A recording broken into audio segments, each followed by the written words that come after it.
but not, you know, once you understand the system, it's good. That's it, you gotta tell everybody, just practice both of them.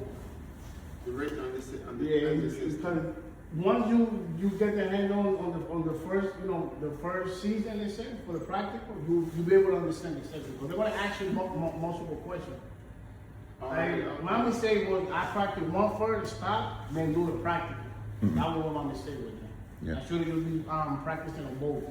Like that you have to, because they're gonna ask you some questions for the reading part. Yes.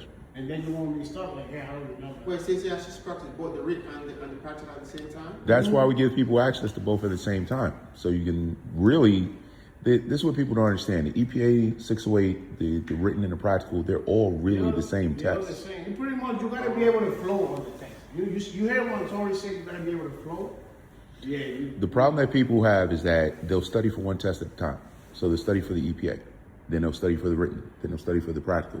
But all you're doing, Yeah, all of them together. It's all the same thing. You want to get questions for the EPA on the reading part. there's a lot of things in the written where I talked about, you know, on the centrifugal, all the steam stuff. I like 10 classes on a written is probably talking about that Even stuff. though like Tori video, you know, they got the old test, he's the same component.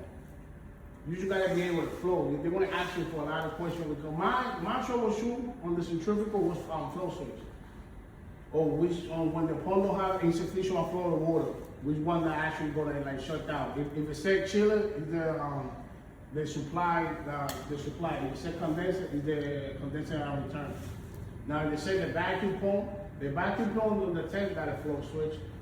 And what other pump? The vacuum pump got a flow switch. Yeah, got a flow switch, they got a strain on it. And then you gotta know, you know, percent of the oil level, you know, the oil cooler, you gotta know the oil, the supply water line, they coming from the supply condenser. And then one thing that I learned it on the end, that on the test, so you see the centrifugal, right? The condenser supply, the return is connected with the surface condenser. Yeah. That's the supply connected with the It surface.